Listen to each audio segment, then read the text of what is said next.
Buenas tardes, esta bitácora de libros del Aula de Pensamiento y Literatura Francisco Javier de Burgos. Una tarde más. Hoy nos acompaña un autor al que yo tengo mucho cariño, mucha devoción. Antes de entrar en las presentaciones formales, contaré, esto no está la presentación, Miguel, cómo nos conocimos. Fue una lectura en el Centro Artístico, no sé si lo recuerdan. Sí, señor. Y hablando, resultó que teníamos pasiones comunes en ciertas cuestiones. Luego descubrimos que eran más, pero esas dos pasiones se llamaban Gustav Mahler, la primera, hemos seguido hablando sobre él, y la segunda empezamos a hablar de un autor que a los dos nos fascina, que es Paul Celan. Y empezamos a hablar de una traducción de un poema que es Todt Nauber, de la famosa entrevista que el poeta Paul Celan tuvo con Martin Heidegger en la Selva Negra, en el pueblecito donde vivía allí, un poco en el autoexilio. Y bueno, no fue muy bien la entrevista. Celan escribió ese poema, un tonto crístico, un tanto hermético, pero bueno, no deja en muy buen lugar al amigo Heidegger. Y a partir de ahí pues se forjó una amistad y una admiración común. Yo empecé a conocer la obra de Miguel. Creo que recordar que bueno, a partir de Nos y de Asaverus, el libidinoso, pues empezamos con un intercambio asiduo y empezamos a hablar sobre esto y aquello, sobre otros autores. Seguimos su blog, tiene un blog, ahora lo comentaré. Y bueno, ya nació ya hace unos cuantos años esa amistad que hemos ido cultivando, con encuentros casuales, con encuentros no tan casuales. Y bueno, siempre que alguno de los dos pues publica un libro, pues es una alegría mutua. Bueno, Miguel Arnaz Coronado nació en Barcelona, aunque lleva mucho tiempo ya en Granada, 30 años. 43 años. 43 años. Es miembro de la Academia de las Buenas Letras de Granada, del Instituto Granatensis Patafysicum Granatensis, o sea, un patafísico, aquí donde ustedes lo ven, y autor de una extensa obra, tanto de prosa poética, podemos decir, poema en prosa, como sobre todo de novela. Es un gran novelista y por eso estamos aquí. En el año 2003 sacó Bajo la encina, El árbol, que precisamente venimos hablando en el coche de él, y en el año 2003, que es un libro curioso, de una prosa poética, bueno, de una poesía fronteriza con la prosa muy curiosa. Él insiste en que no le gusta, pero yo le dije que me gustó mucho. Buscar o no buscar, en ediciones irreverentes, que fue premio de novela Provincia de Guadalajara en el año 2006. La insigne Chimenea en 2010, la editorial Everest, por el que recibió el premio Francisco Umbral de novela. Asaverus el libidinoso, en Nazarí, en el año 2014-2015. Piano en pájaro, que es otro libro de poemas en prosa, que salió en Artificio en el 2017. Asaverus el creador, que salió en Port Royal, que es una continuación de Asaverus el libidinoso, en 2018. El concierto triste para trío y coro, que apareció en la colección Mirto de la editorial La Lulia. Y Nos, que no se me ha olvidado, en el año 2017. Y este que nos ocupa, que tenemos aquí, que es lejos de toda esta gente con ideas, y es por el que bueno, Miguel ha venido tan amablemente a presentarlo. Agradezco a todos vuestra asistencia. Y voy a mencionar a una persona especialmente, porque sé que a Miguel le hace ilusión, que Ángel, que está aquí sentado, ha venido desde Madrid, creo, para estar en la presentación. Así que de parte de Miguel, muchísimas gracias. Os recuerdo que Ángel fue hace 8 años premio del Aula Francisco Javier de Burgos, ¿no? Bueno, aparte de todo esto que hemos dicho de Miguel, él tiene un blog que pueden ustedes visitar con múltiples y más que recomendables referencias a otros autores y a otros libros, en los cuales se pueden encontrar ustedes reflexiones sobre diferentes autores, Sarduy, Junger, etcétera, novelas, Monterroso, etcétera. Muy interesante. Le digo, pues si quieren echarle un vistazo y pasar un buen rato. Miguel es un gran lector y puede darles pistas sobre esos autores, a veces algunos de ellos bastante desconocidos.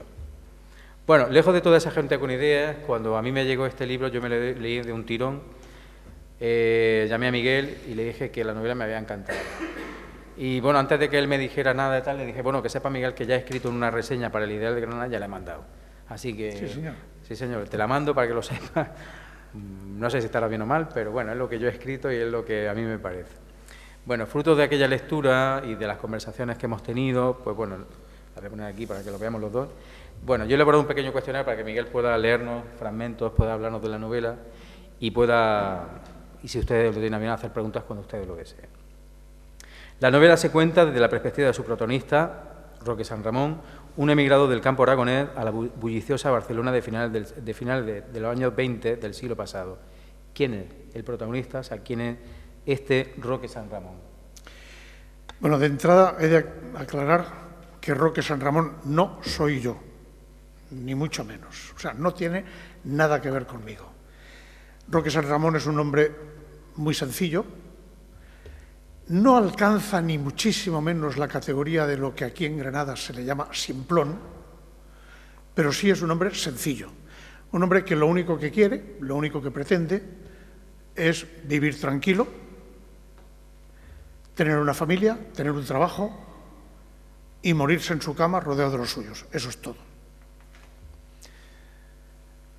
Este hombre llega a Barcelona, como bien ha dicho Juanjo, en el año 29 y allí pues tiene la santa suerte de encontrarse, de encontrarse con un amigo en el trabajo. Cuando digo amigo, es amigo, luego se convierte en su cuñado, o sea, le presenta a su hermana y al final la hermana y Roque acaban casados. Trabajan en el mismo sitio, que es una imprenta que en aquel momento, en el año 29, se dedica a imprimir toda la publicidad para CNT, la Confederación Nacional de Trabajadores, el sindicato anarquista o anarcosindicalista, según se mire, o según quien hable de ella, o de él, perdón, del sindicato.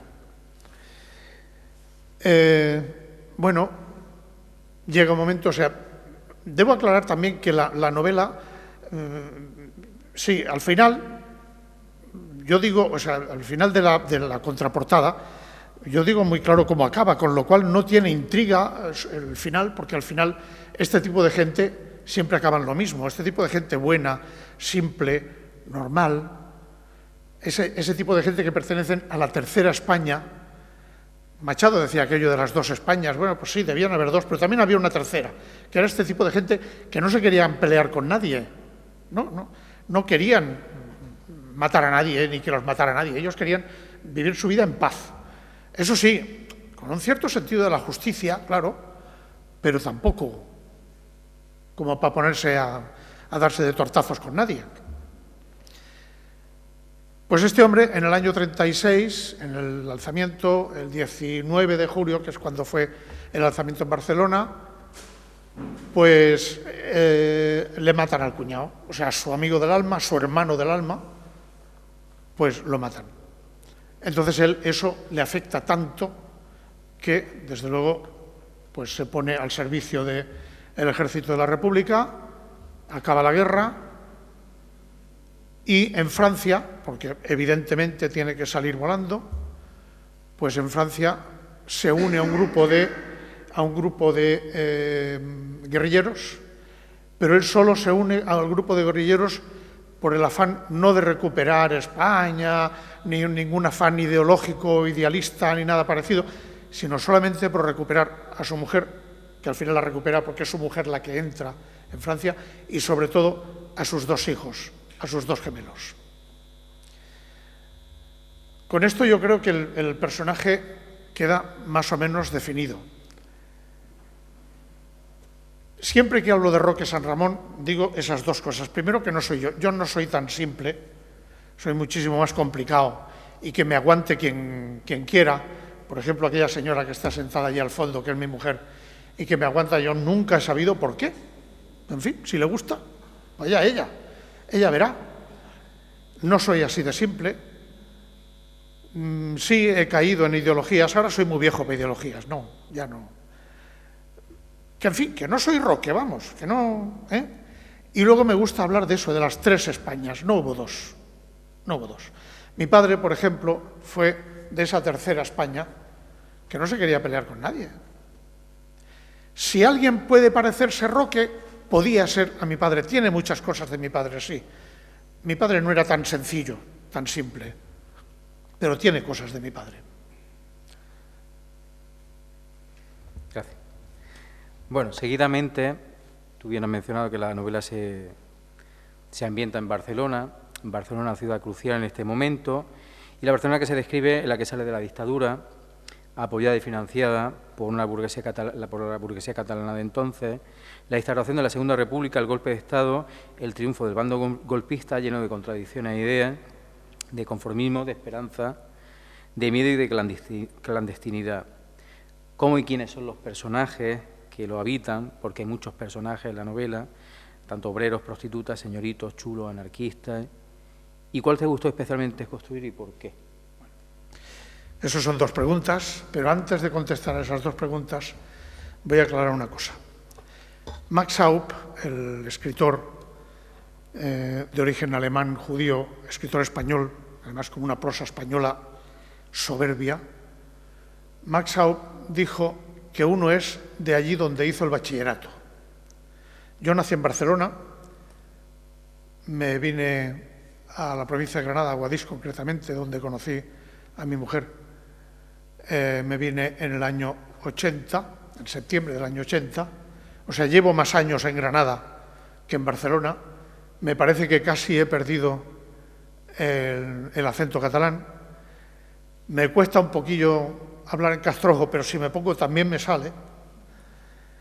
Quiero decir con esto que, siguiendo Max Haupt en lo del bachillerato, yo hice el bachillerato en Barcelona y muchas de mis novelas están ambientadas, sí es verdad, en Barcelona. La primera vez que en una novela mía sale Granada es en la novela que he publicado este año, precisamente. Hoy he recibido la prueba de imprenta, o sea, tengo un ejemplar, y ahí sí sale Granada, concretamente un pueblo que yo me invento, que es Alcántara de los Pinos. Y luego también hablo de Granada en las dos novelas siguientes que he escrito, pero que están inéditas aún. Claro, con lo cual no es de extrañar que todo esto se ambiente en Barcelona. Vamos a ver, déjame ver, porque ya se me han ido las dos preguntas. Sí. ¿Cómo y quiénes son los personajes que lo habitan? Obreros, prostitutas, señoritos, chulos, anarquistas. Yo he querido hacer aquí, yo no sé si lo habré conseguido, eso los lectores lo dirán, vosotros que estáis ahí y que a lo mejor os da por comprarla, leer la novela o robarla, yo qué sé, lo que sea, y leerla, pues ustedes dirán si lo he conseguido o no, pero lo que sí he intentado es una novela coral, a pesar de que tiene un protagonista claro, que es Roque San Ramón, que por cierto, si se fijan, este hombre se llama de apellido San Ramón, todo junto. Pero si lo leen ustedes del revés, empezando por el final de la palabra y acabando con el principio, es nom, que en francés es apellido, nom Arnas. O sea que está clarísimo, No soy yo.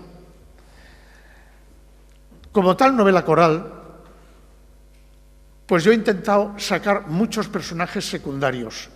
Algunos son semisecundarios y otros son secundarios del todo. Los que son secundarios, o semisecundarios, perdón, son pues la esposa de Roque, Paulina, desde luego el hermano del alma, o sea, el amigo del alma, Lorenzo Mena, anarquista, la suegra, evidentemente, una buena mujer, con un par, Felisa. Son semisecundarios el teniente de ametralladoras de la compañía donde sirve Roque San Ramón, al que he llamado don Gil de Alcalá, por tres razones. La primera, porque se llamaba Gil; la segunda, porque era de Alcalá de Henares; y la tercera, porque le gustaba mucho el vino de Jerez. Y en la zarzuela don Gil de Alcalá hay un brindis, que es Jerez, este es el vinillo de la tierra mía, este es el beber. Bueno, no, este es el Jerez, perdón. Es alusión al título de esa zarzuela. Hablaré luego de lo que es la zarzuela para mí. Bueno, ¿cuál me gustó especialmente más? Tal vez Lorenzo, porque Lorenzo tal vez sí se parezca más a mí. Un anarquista moderado. Estoy muy orgulloso de una conversación que escribí de Lorenzo Mena con Buenaventura Durruti. A lo mejor les suena el nombre, pero fue miembro de la FAI, Federación Anarquista Ibérica, nos guste o no, un terrorista, las cosas como son. Anarquista convencido y acérrimo, pero que se da cuenta que se acerca una guerra, un golpe de Estado. En el año 36 se da cuenta de que la Confederación Nacional de Trabajadores, la CNT, está demasiado radicalizada y entonces se trinca a Lorenzo, lo pone delante de la mesa, delante de unas cervezas y le dice que le tiene que ayudar a moderar la organización. Buenaventura Durruti parece ser, por lo que yo he leído, que de cada 3 palabras, 4 eran tacos. Yo he intentado reflejar en ese monólogo de Buenaventura, cuando habla porque no lo deja hablar a Roque, no le da oportunidad de decirle, no, mira, yo verás que... No, es lo que yo te digo. Entonces yo, la verdad es que estoy muy orgulloso de esa conversación monólogo de Buenaventura Durruti. Es el único, si no recuerdo mal, el único personaje realmente histórico, me parece que hay algún otro, pero tiene una aparición muy, muy pequeña, el único personaje verdaderamente histórico que saco en la novela.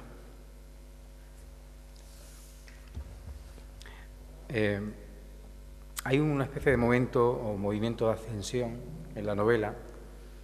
Las cosas parecen ir bien hasta cierto momento, hasta la muerte de Lorenzo. A partir de ese momento todo va mal. Y además los personajes son conscientes que van a ir a peor.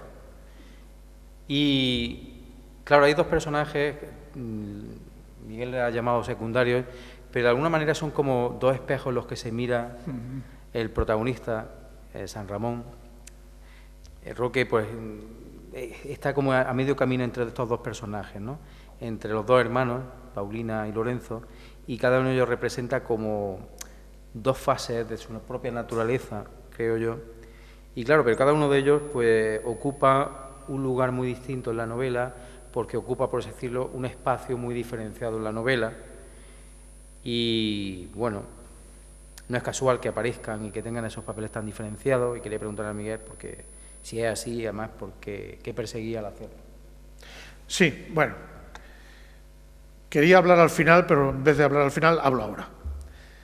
Para mí, de hecho, Juanjo ha nombrado a Gustav Mahler, que fue uno de los personajes que nos unió al principio y nos hizo conversar. Para mí la música es importantísima. Mi padre quiso que yo fuera músico, no lo consiguió, más que nada porque tengo la habilidad musical de un oso tibetano.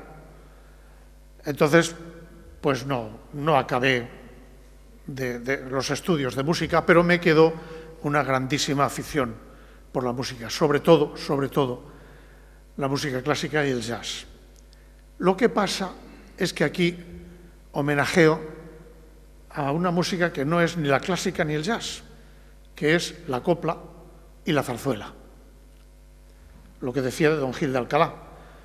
Hay constantes alusiones a la zarzuela, constantes.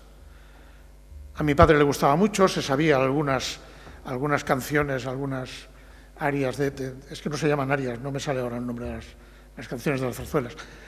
Se las sabía algunas de memoria, algunas las cantábamos a la limón él y yo, y bueno, eso te marca de pequeño, de joven te marca.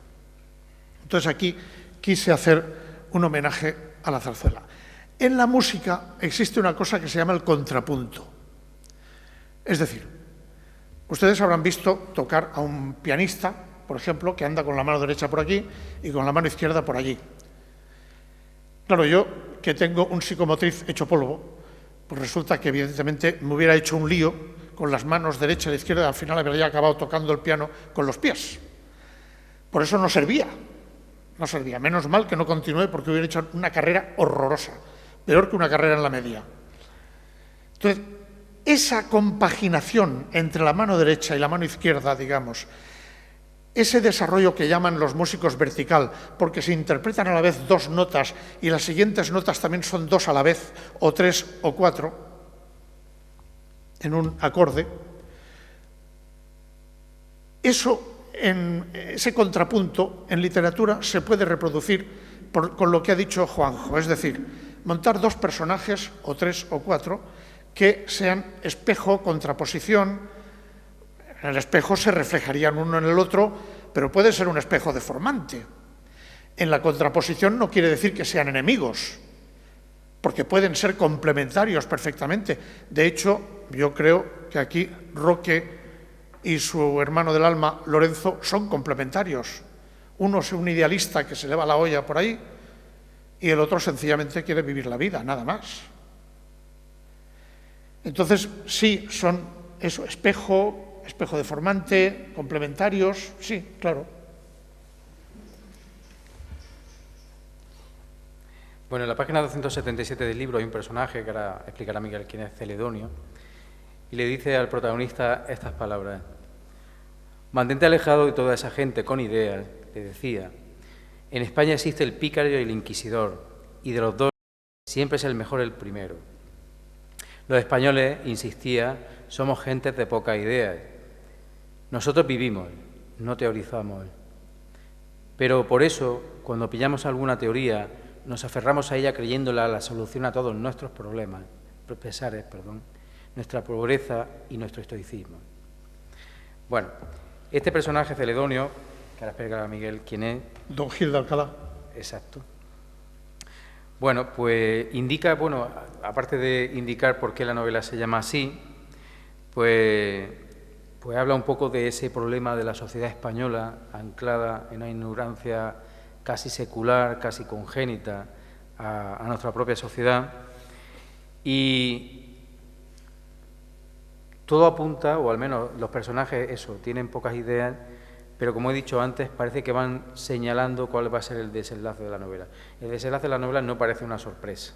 O sea, sabemos que todo esto, de alguna manera o de otra, va a acabar mal. La intención que tiene Lorenzo, de alguna manera, es una intención que tuvieron muchos españoles en aquella época, que era cambiar las cosas o cambiar el panorama de una España empobrecida, de una España terrible, de una España desigual, y algunos creyeron que el camino era, como ya habían marcado otros países, la revolución. Claro, conforme uno va dándose cuenta de lo que ocurre en la novela, se da cuenta que ni la revolución de un signo ni la del otro parece ser la solución. Y claro, la pregunta a Miguel es dónde debería surgir una revolución o cambio social y qué deben de hacer en ella la idea y de quiénes serían esas ideas, porque es muy importante.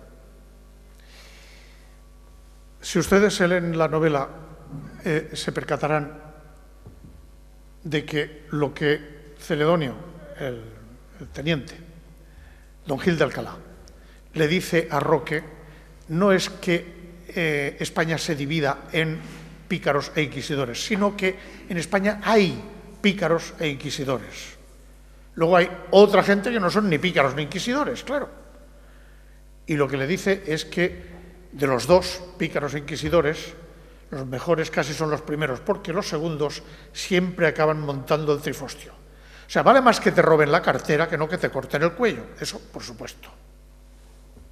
Bueno, no sé si recuerdan ustedes, Miguel recuerda, hay un poema en Diálogos del Conocimiento, el último gran libro de Vicente Alessandre, que se llama El Inquisidor, y precisamente prefigura prácticamente una figura enloquecida o de alguna manera arrebatada, enajenada en sus propias ideas, en sus propias obsesiones, y habla de eso, es prácticamente pues, un tirano, ¿no? Ese es el Inquisidor. La novela hemos dicho que habla sobre la guerra civil, por tanto se podría encasillar como una novela histórica. Yo esto lo he hablado con Miguel, no una novela al uso de la guerra civil, es un tema muy trillado. Y, por supuesto, no una novela histórica. Una de las cosas que yo le dije siempre a Miguel es que las novelas históricas suelen cansar, a mí me cansa muchísimo, porque suele ser una exposición, ni siquiera una narración de multitud de datos históricos que no aportan absolutamente nada a la novela, sino simplemente hablan de una erudición que, al parecer, conoce el autor, pero que dentro de la trama narrativa o dentro de la trama del avance propiamente de la novela no hacen absolutamente nada. O sea, es muy difícil ensartar o es muy difícil encajar los datos históricos, los componentes históricos en la novela. Y yo creo que Miguel lo hace muy bien, no solo en esta novela, sino hemos también hablado de otra novela que se desarrolla en Barcelona, que es Saberu, El libidinoso y el creador. Pues ensarta muy bien o sabe muy bien por dónde tiene que ir el hilo narrativo en la novela. Por tanto, ni es una novela sobre la guerra civil, o sea, no pretende posicionarse desde un punto de vista ideológico, tampoco es una novela histórica, aunque habla de un momento histórico, y no definen, o estas dos categorías no se pueden definir, o no definen, no sirven para enmarcar o establecer un marco, o por así decirlo, teórico o ficcional para la novela. Ante todo, es un encuentro entre lo real y lo imaginado, o entre la ficción y lo real, por así decirlo, lejos del maniqueísmo, del uso abusivo del reportaje, que es lo que decíamos, el uso abusivo de datos. A mí las novelas históricas con muchos datos me apabullan y me aburren sobremanera, que me perdone Santiago Posteguillo, pero yo no lo soporto. Son 1.200 páginas vacías que en un tratado de historia pues acabaría antes y seguramente será más breve. Habrá gente que le entretenga, no es una crítica.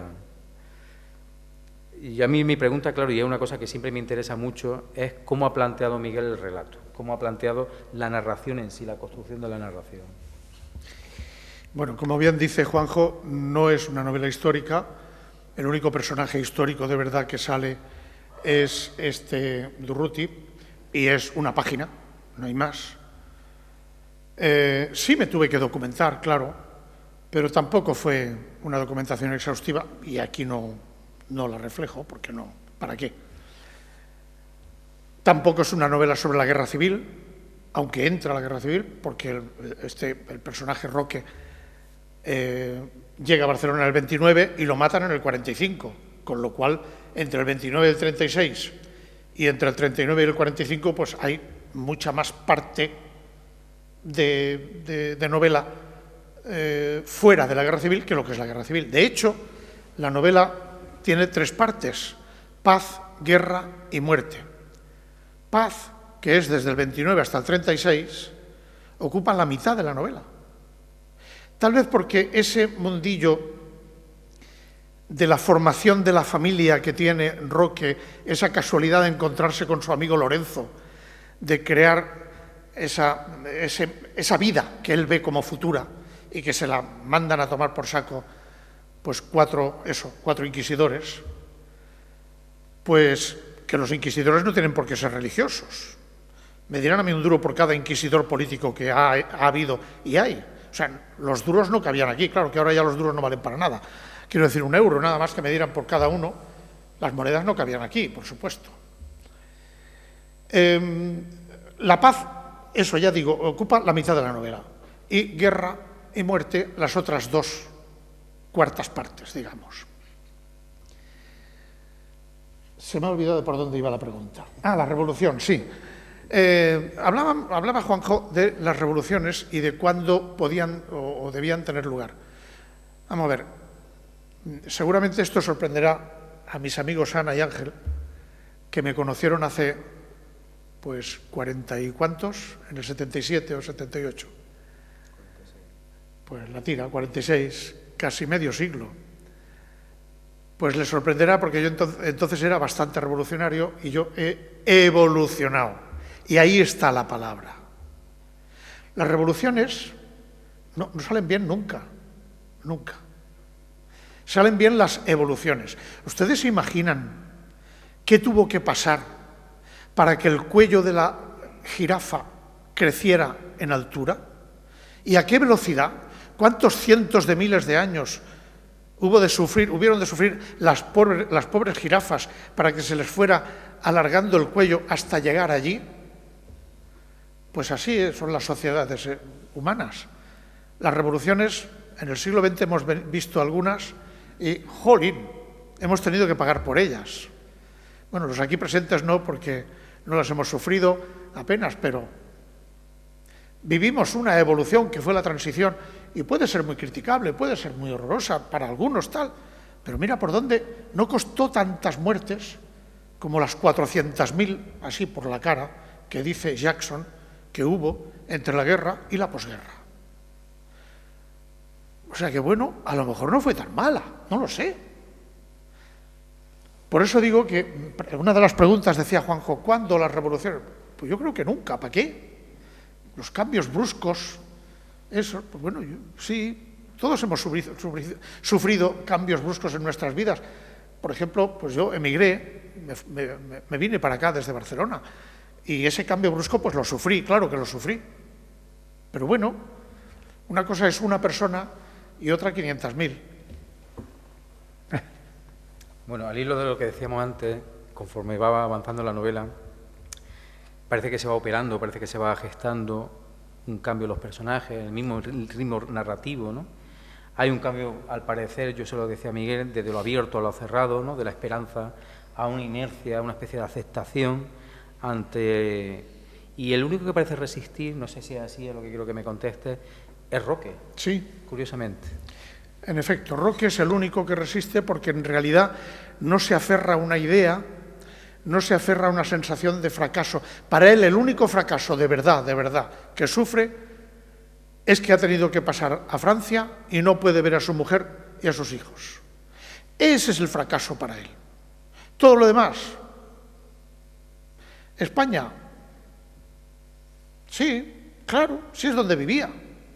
Pero el fracaso de verdad para él es no poder ver a su familia. Claro, los otros tienen otros fracasos, que si Agustín con el oro, tal, que esa es otra historia, también graciosa y un poco estrafalaria, ¿qué tal?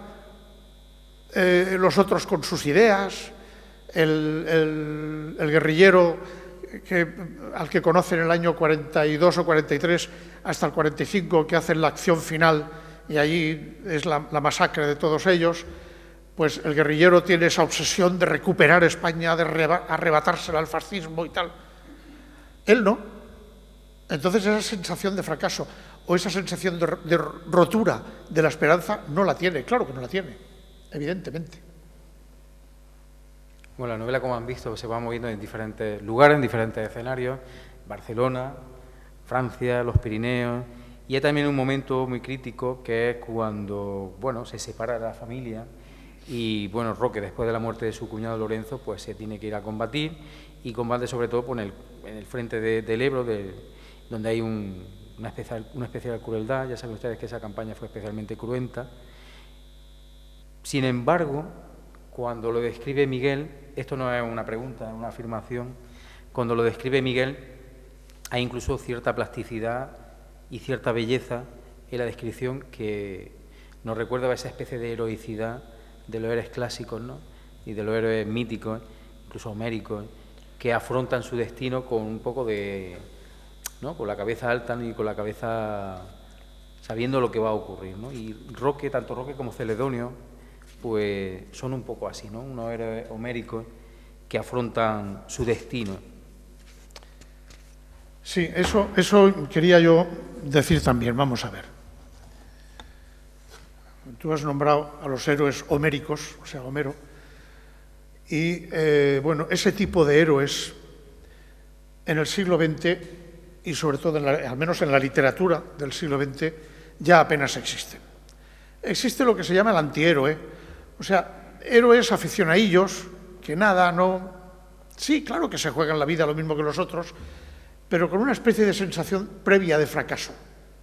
O sea, el débil en el siglo XX lo tiene clarísimo. El débil cae. En las guerras siempre caen los mismos. Me acuerdo que en una presentación también alguien me preguntó, ¿y usted cree que las guerras son divertidas? Le dije, sí. Cuidado, son divertidas cuando se ven en televisión, se leen en un libro, se juegan a los marcianitos, etc. Pero explícaselo a los gazatíes, o explícaselo a los ucranianos, a los rusos que están obligados a meterse en el ejército. Diles que una guerra es divertida y verás cómo te escupen en la cara. Las guerras no son divertidas cuando son virtuales, aquí. ¿Tienen su belleza? Claro, el escritor nos pagan para eso, o sea, no para convertirlas en bellas, ni mucho menos, sino para que el lector tenga esa sensación de belleza y le quite el agobio, la angustia de ese horror que es que te pasen las balas por aquí o el morterazo te caiga, como le pasó a mi padre, 3 metros más para allá. Bueno, no sé si he contestado más o menos. Perfecto. La novela se va volviendo, o sea, no una novela, por así podemos decir, en la que uno pueda vislumbrar, al contrario, empieza a vislumbrar esa tristeza y esa desilusión en los personajes, la tristeza va haciendo presa en ellos, pero también el lector de alguna manera se deja envolver, y a mí yo tenía esa sensación cuando leí la novela de esa tristeza y esa desilusión. Al final de la novela, curiosamente, hay un giro narrativo, claro, casi inesperado. Y claro, me gustaría que Miguel nos explicara pues, qué tiene que ver ese cambio narrativo, ese cambio del rumbo narrativo, además que prácticamente inesperado, con esa tristeza y esa desilusión. Sí, vamos a ver. Otra cosa que debo aclarar a quienes no me conozcan, yo soy muy juguetón, mucho. Lo de jugar es algo que a lo mejor... No, mi infancia tampoco es que fuera muy infeliz, mi juventud no tanto, pero la manía de jugar me ha quedado. Entonces, el juego de la literatura, cuando hablábamos de los héroes homéricos y que en la literatura ya no hay héroes, en el siglo XX la literatura se ha decantado por 2 aspectos que han sido esenciales en esta literatura. Uno es el lenguaje, digamos, para obviar a esos héroes homéricos. Uno es el lenguaje, y el paradigma del lenguaje es el Ulises de Joyce. Al hablar de literatura, quiero decir, estoy hablando de narrativa, no de poesía, por supuesto, por favor, perdón. Uno es el Ulises de Joyce, donde el lenguaje prima por encima de todo, de toda la narración, y otra es la estructura narrativa. Estructura narrativa que ya se había explotado haciendo cosas raras, por ejemplo, en Las Mil y una noches. Se había explotado en el Quijote. Y en el siglo XX esa estructura, pues, marca todo lo que es la narrativa. En novela, sobre todo. En cuento también, pero en novela es más claro. La Rayuela de Cortázar, pues es clarísimo cómo el hombre rompe la estructura de la lectura lineal. Luego John Dos Pasos u otros que podría nombrar Juan Goytisolo, yo qué sé. El mismo Torrente Ballester rompe también, a pesar de todo su falangismo, pues resulta que era un evolucionario, no quiero decir revolucionario, en la narrativa. Ese juego que a mí siempre me ha apasionado me llevó a pensar, cuando ya acabo los 2 capítulos, esos primeros, Paz, que forma la mitad de la novela, y Guerra, que me había aburrido de centrar la acción en Roque San Ramón, aunque a veces también desplazo la acción hacia su amigo del alma, Lorenzo, o incluso al punto de vista de Paulina, o al punto de vista de alguno de los compañeros de trabajo de todos ellos, o desde luego de don Gil de Alcalá, o sea, su compañero en la guerra. Y entonces saco un personaje a quien se encuentra Roque San Ramón al llegar a Francia en el campo de Saint-Cyprien, que se llama Agustín y es de Jerez del Marquesado, cerca de Guadix. Este hombre es un pícaro. Ahí sí el personaje es clarísimo, un pícaro. Eso es histórico y mi padre lo vio. En el año 39, a principios o finales del 38, salió de Barcelona un tren con parte del Tesoro Nacional en reservas de oro, con destino primero a Suiza, y luego ese dinero acabó en Rusia pagando el armamento de pega, porque fue un armamento de pega, el que vendió Rusia, o sea, la Unión Soviética, quiero decir, a la República Española. Bueno, pues el pícaro Agustín Peregrina, pues se mete, lo ponen de vigilante, que también a quién se les ocurre poner de vigilante, por muy guardia que sea, al zorro para guardar a las gallinas, lo ponen de vigilante en el tren donde va ese oro. Se mosquea al ver esas cajas allí tan bonitas y tal, y dice, aquí tiene que haber algo. Empieza a hurgar, levanta una madera, lo que ve dice, ostras, Pedrín, esto tiene que ser para mí. Y se guarda un par de lingotes, no sé, 2 o 3 lingotes de 1 kilo de oro, y los guarda en Figueras. Entonces, cuando él se apunta con los guerrilleros, mientras que Agustín quiere recuperar a sus hijos, él quiere recuperar a su oro. Pero lo que hago en esa tercera parte, muerte, es coger a Agustín y ponerlo como narrador. Reconocer que ya está muerto y que lo narra como muerto. No como zombi, sino simplemente como muerto. Y el que se lo quiera creer, que se lo crea. Un juego, ya está. No tiene más. Es un cambio para darle un poquito de animación a algo que si a mí no... Vamos a ver, a mí no me estaba aburriendo. Pero me sentía un tantico fatigado. Y pensé, a lo mejor el lector también se siente fatigado. No vaya a ser, vayamos a... como dicen en Granada, y le cambio y pongo a Agustín como narrador, pero con la salvedad de que es un muerto. Porque resulta que esta novela, en realidad, era una sola con la novela que me premiaron el premio Francisco Umbral de Majadahonda, que me lo concedió, aparte de la esposa de la señora España, se llama así de apellido España, la esposa, la viuda en aquel caso, de Francisco Umbral, pues me lo concedieron, pues nada más y nada menos que yo me quedé, yo no me lo acababa de creer, claro, Soledad Puertolas, Sánchez Dragó y Luis Mateo Díez, que no es moco de pavo. Bueno, tenía que ser una sola novela. Yo la empecé a escribir cuando me vi en la necesidad de ingresar a mis padres en una residencia de ancianos en Santa Fe. Yo los visitaba cada día. Entonces allí, aparte de conocer a mis padres, conocí a un señor, don Carlos, que había sido oficial de la Guardia Civil, había perdido un brazo en la guerra y era otro pícaro con ínfulas de inquisidor, pero pícaro al fin y al cabo. Y entonces ese personaje es el que se queda con el oro al final, porque es el que dirige a la patrulla de la Guardia Civil que los intercepta y los liquida a todos, incluido desde luego Roque y Agustín. La novela tenía que consistir en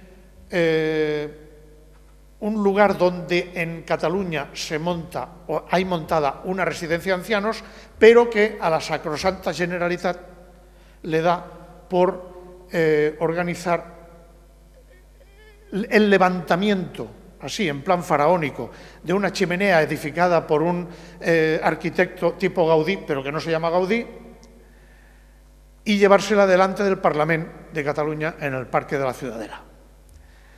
Para eso, claro, tienen que desmontar la residencia de ancianos y se encuentran con la oposición, por supuesto, no solo de las monjas que lo rigen, sino también de los ancianos que están ingresados.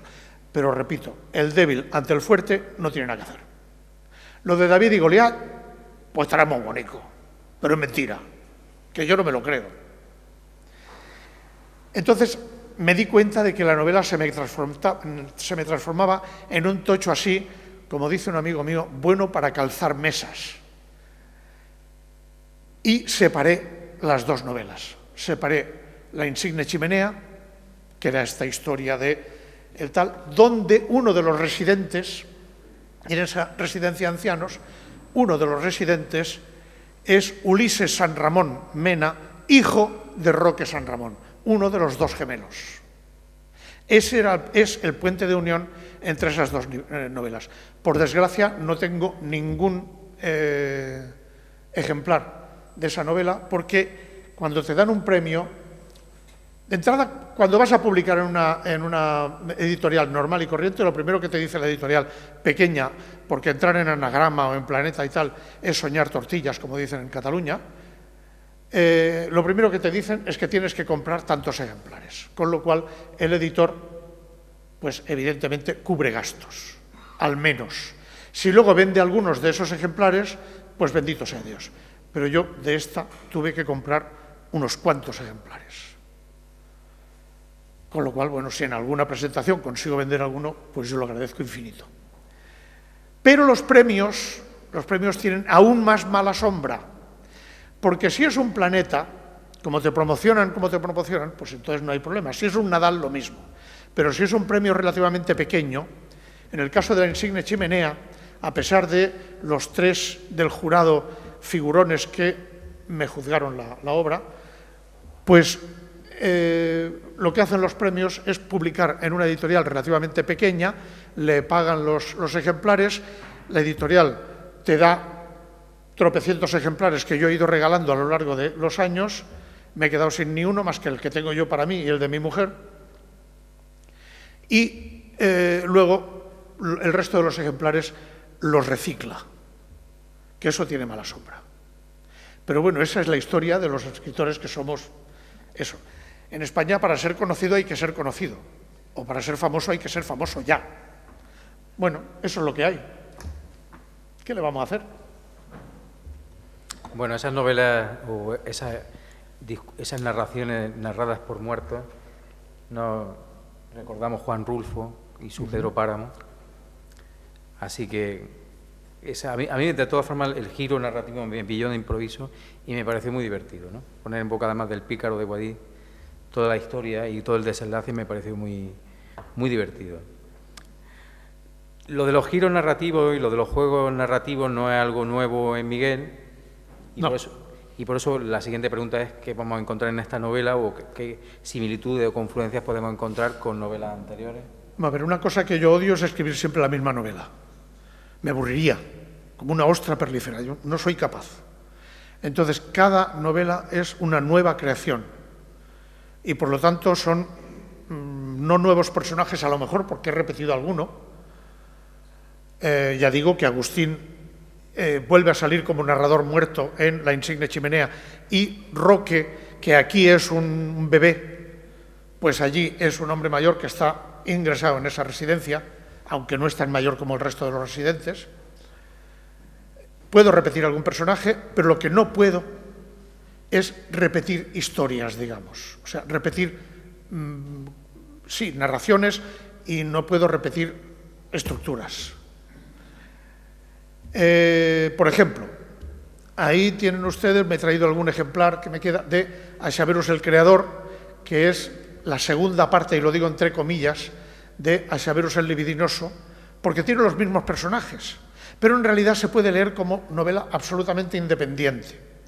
En Aixaverus el Libidinoso, el personaje explica su historia desde el año 24 hasta el año 43 en Alemania, siendo él judío, pero con pasaporte falso, mientras que ese mismo personaje lo coloco en Aixaverus el Creador ya con 74 o 75 años y narra la transición. Con lo cual, bueno, se pueden leer como dos novelas absolutamente independientes. Son estructuras que yo he ido inventándome. Como me ha influido mucho la música, mi obsesión son las estructuras musicales. La fuga musical, el contrapunto, yo qué sé, la sonata, la estructura sonata, por ejemplo, o sea, ir combinando temas de manera que sean temas lentos, temas rápidos, temas en modo menor, temas en modo mayor, etc. Todo eso lo he intentado en todas mis novelas. No sé si lo he conseguido, a lo mejor sí, a lo mejor no. Algunos lectores me han dicho que sí, que lo he conseguido, pero... Bueno, tenía una última pregunta, pero creo que ya la has respondido, el del juicio de la historia. Y sí, lo que te voy a pedir es que, como nos queda poco tiempo, que lea un fragmento, por favor. Bueno, otra cosa que yo quería decir también es que a mí me apasiona, aparte de la estructura, como buen lector de Joyce que he sido, el lenguaje. Y aquí encontrarán ustedes, si la leen, frases en catalán traducidas en nota a pie, por supuesto, frases en francés, cuando los personajes se van a Francia. Hay una frase en esperanto, porque se puso de moda en el anarquismo republicano estudiar esperanto, porque era la gran esperanza de anular la Torre de Babel, una cosa muy bíblica. Ya sabemos que algunas zonas de la izquierda se parecen tanto a los cristianos que a veces da un poco de asquito, pero bueno, es así, ¿qué le vamos a hacer? Entonces ellos creían que iban a anular la Torre de Babel, la desavenencia entre las naciones, a base de que todos habláramos el mismo lenguaje. Con un poquito de suerte todos hablaremos catalán, así que no habrá ningún problema. ¿Me quieres dejar tu ejemplar? Es que creo que ahí está el índice. Creo recordar que ahí está el índice que me puso... Sí, míralo. Vamos a ver, la guerra cruda, 257.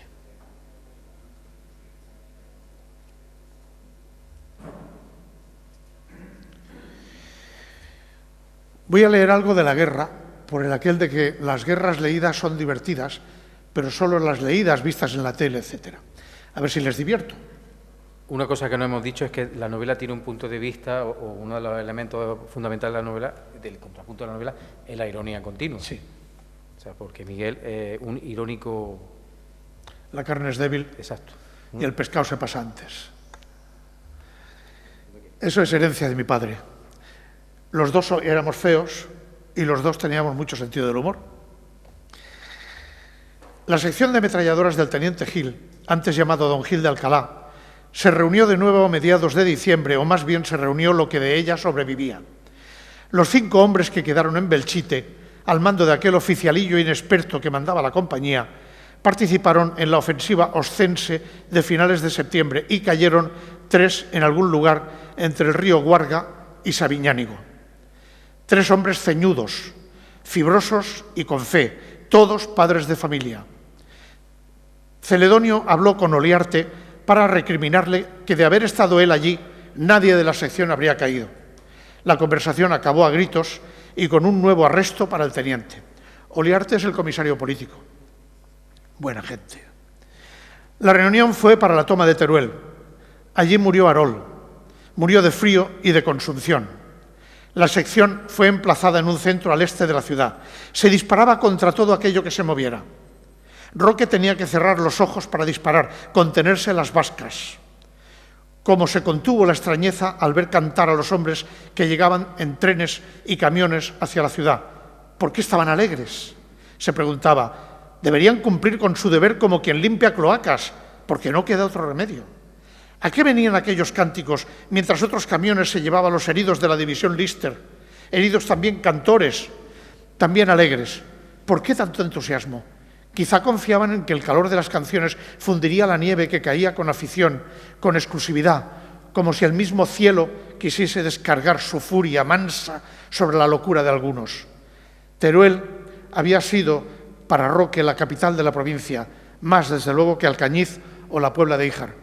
Debo aclarar que Roque San Ramón lo hago nacer en Albalate del Arzobispo, pueblo donde también nació mi padre.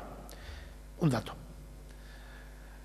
No tanto como era capital Zaragoza, pero ante la ciudad del aseo no habían disparado sino contra militares, no hubo bombardeos ni ametrallamientos contra civiles. Nevaba y el frío oprimía como una mano muerta, un frío conocido para Roque, pues en Albalate, aunque jamás fue tan intenso, también arreciaba y mantenía en diciembre o enero al pueblo como una isla de 100 hogares calientes en un páramo blanco y paralítico donde los pájaros caían congelados de los árboles en la aurora gris. Ascendieron hacia la ciudad. La plaza del Torico la tenían allí, al alcance de la mano.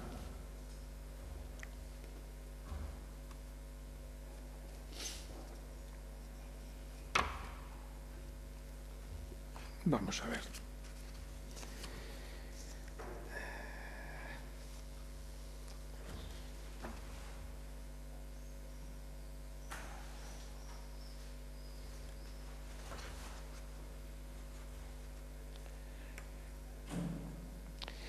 No lo tenía preparado, tenía aquí algún fragmento para leer, pero es que, yo qué sé, al final Juanjo me ha provocado y al final no hay otra.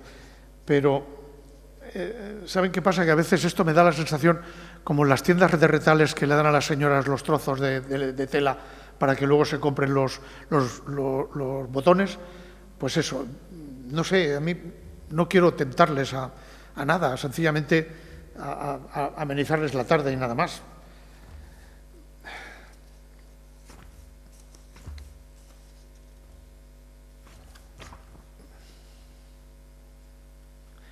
Se muere una vecina de la familia en el bloque de pisos, que luego acaba derribado por una bomba en la guerra. Y habló del entierro. En el entierro, el capellán soltó latinajos con afición, flanqueado por 2 monaguillos con sobrepelliz de percudida blancura, uno de los cuales mecía el incensario con jeta idéntica a la del tontico que mira alborozado el girar de una carraca. Se asperjó abundante agua bendita sobre el féretro donde reposaban los restos de la señora Elisenda, muerta de cáncer hepático y estomacal a los 62 años. El cura se balanceaba rezando el responso como si el ritmo del latín pronunciado con acento catalán quisiera llevarlo con aquel vaivén de talones a puntas, de puntas a talones, mientras el señor Eugeni Clot, el marido, con el sombrero de fieltro en la mano y un brazalete negro en la manga, miraba al suelo enlosado de la diminuta iglesia de San Pau del Camp, capricho final de la Elisenda, que impuso su entierro en la recoleta ermita de la calle de San Pablo. Tampoco hacía falta más espacio porque los deudos y acompañantes no eran tantos, reducidos al compungido esposo, un pariente pobre de este que no volvió a aparecer más, algunos familiares ricos de la difunta, quienes tampoco aparecieron más por el motivo inverso al pariente del cónyuge, compañeros de la cava donde trabajaba el señor Eugeni, Roque y los Mena. No sé, yo ya digo, no quiero tampoco, además me temo que ha sonado el despertador. Sí.